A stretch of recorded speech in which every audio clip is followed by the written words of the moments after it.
sano, de acuerdo a lo que ustedes ya han tenido en repaso. Bordes, color, emergencia de vasos, excavación y características en grosor del anillo neuroretinal. A la derecha ven un disco que sin ustedes hacer todo el examen mínimo, los debe llevar a decir, aquí hay una sospecha de esta enfermedad. ¿Qué les llama la atención de este disco óptico?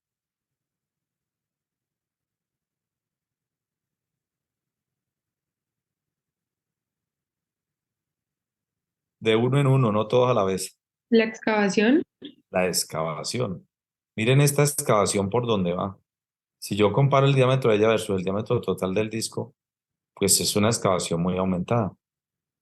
El anillo neuroretinal, mire cómo está delgadito. No hay soporte, mire qué le pasan a los vasos, tiene un doblez abrupto. Y estos de acá se van hacia la periferia nasal. Este otro es un caso de un paciente que tiene afectación de esta capa de fibras nerviosas. Mire que aquí hay un área más oscura como una veta, porque aquí hubo una muesca en el anillo en donde se perdieron fibras. Igual a la izquierda es un disco sano con un campo sano, a la derecha es un disco glaucomatoso con un campo alterado. Nosotros dijimos que dentro de nuestra definición hablamos que hay una pérdida progresiva de la visión periférica. Por lo tanto, a todos nuestros pacientes le tenemos que hacer un campo visual. Este es un campo sano del ojo izquierdo. Aquí encontramos nuestro escotoma fisiológico. Y luego el campo empieza a mostrar este escotoma que es un escalón nasal. La enfermedad no ha logrado controlarse y mire por dónde vaya el escotoma. Y en los estadios muy avanzados es un escotoma arqueado superior e inferior que solo permite conservar esta isla de visión temporal y la visión del centro. Igual esquemáticamente, disco sano con campo sano, disco con glaucoma y encontramos este escotoma en forma de arco y disco terminal con esta visioncita central y esta islita temporal de visión. Desde el punto de vista anatómico, yo lo puedo dividir en glaucoma primario de ángulo abierto y glaucoma primario de ángulo estrecho. Pero por edad puedo tener glaucoma congénito o puedo tener glaucoma secundario. Para yo determinar si es abierto o estrecho, yo debo documentar qué estructura estoy viendo en la unión del iris con la córnea, que es el famoso ángulo iridocamerular. De acuerdo a lo que yo vea ahí, con este lentecito llamado gonioscopía, es que yo voy a clasificarlo en si es un ángulo abierto o si es un ángulo estrecho o es un ángulo cerrado. A la izquierda es un ángulo normal, miren ustedes. A la derecha es un ángulo estrecho o cerrado en donde el iris se aposicionó en la córnea. Mírenlo aquí. Los de ángulo abierto son asintomáticos, son más frecuentes. Dan una pérdida visual progresiva, crónica, lenta. O sea que si yo detecto a tiempo me permite actuar y conservar visión útil. Los tres factores que aumentan la probabilidad de esta enfermedad son la edad, la raza afrodescendiente y el antecedente familiar.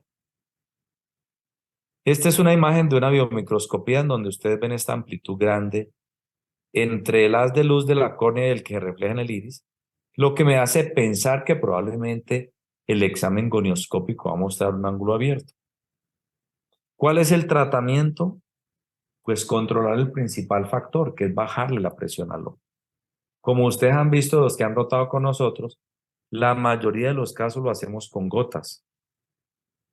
¿Cuáles son las frecuentes? Beta bloqueadores como el timolol, inhibidores de anhidrasa carbónica como la orzolamida, alfa adrenérgicos como la brimonidina o análogos de prostaglandinas como el latanoprost.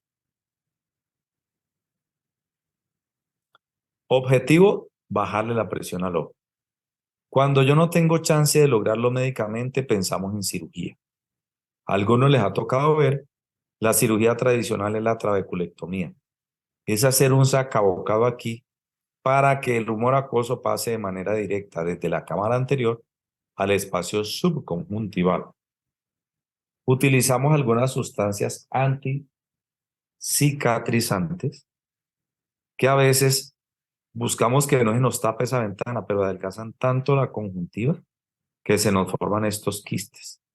Esto se los traigo a colación porque si alguna vez a ustedes les llega un paciente operado de glaucoma, que consulte por ojo rojo y tenga este tipo de quistes, es mejor remitirlo porque esta conjuntiva es muy delgada. Entonces, si uno se pone a usar mal medicamentos o contemporizar, si se perfora la conjuntiva, estaremos abocados a manejar una endoftalmitis. A veces se nos tapan esas cirugías o no nos funcionan, entonces utilizamos estos dispositivos de drenaje, que son válvulas, que la mayoría de ellas van a la cámara anterior, igual que lo otro, su objetivo es disminuir la producción, perdón, aumentar la evacuación del acoso para disminuir la presión intraocular. A diferencia del anterior, están los glaucomas de ángulo estrecho. Miren ustedes cómo este ojo muestra una apariencia de una estrechez en la cámara anterior, que al realizarle la gonioscopía confirmamos que tiene un ángulo muy estrecho. ¿Qué factores de riesgo hay para este glaucoma? La edad, ojos pequeños como son los hipermétropes, y es muy frecuente encontrarlo en mujeres. Este es un ejemplo, miren esta camarita tan estrecha. Este paciente ya se le hizo manejo haciéndole una iridotomía láser.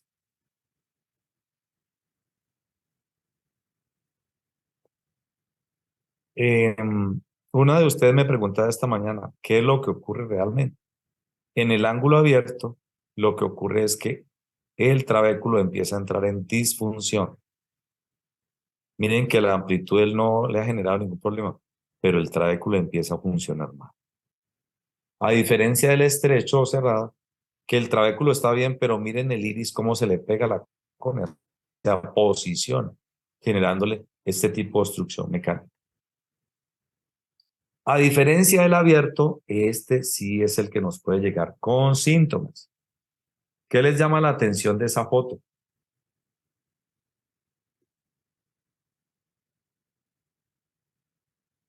¿Mm? Podemos ver el ojo rojo, Ojo rojo, ¿qué más? una opacidad en la córnea, podemos decir. O sea, la córnea no está tan brillante, porque se matizó al subirse la presión al ojo. ¿Qué más?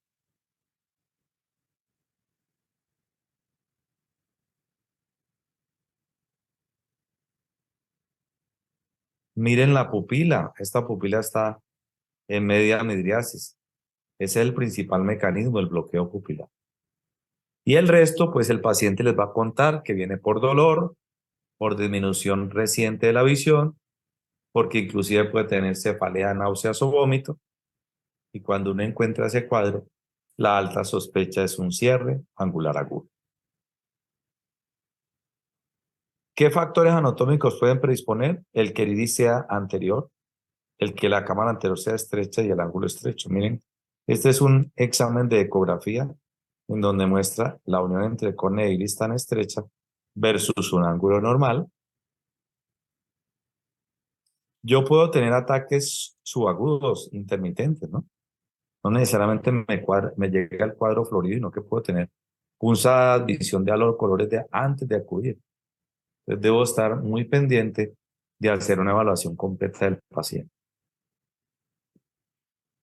En la parte superior está una catarata hipermadura que hizo un bloqueo pupilar y cuando le hicimos la ecografía, miren ustedes que aquí está el cristalino abombado bloqueando la pupila y haciendo que como el acoso no pase, hace que el iris se vaya hacia adelante para generar la posición que hemos hablado.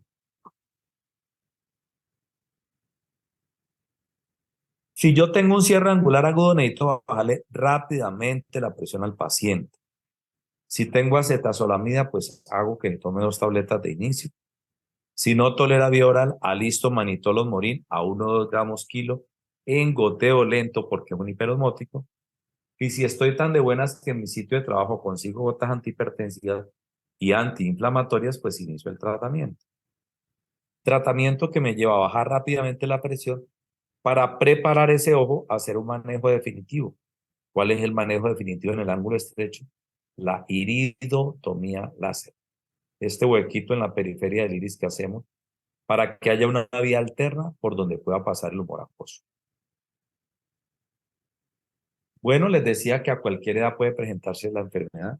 Si ustedes algún día en un programa de crecimiento, de control de bebés, les llegan los padres trayéndolos porque el paciente no tolera la luz, no lagrimea a toda hora, y ustedes miran esta inspección que muestra un ojo grandote bufsáldico, una córnea que cambia de color, más los otros síntomas, ese paciente lo remiten al oftalmólogo y nosotros lo llevamos a una exploración bajo sedación y si confirmamos que hay hallazgos concluyentes para glaucoma congénito, el manejo es quirúrgico.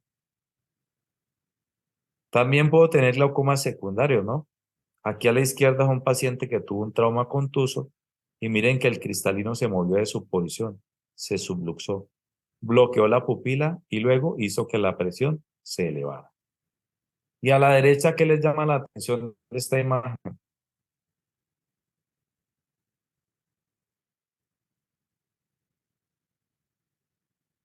No lo escucho.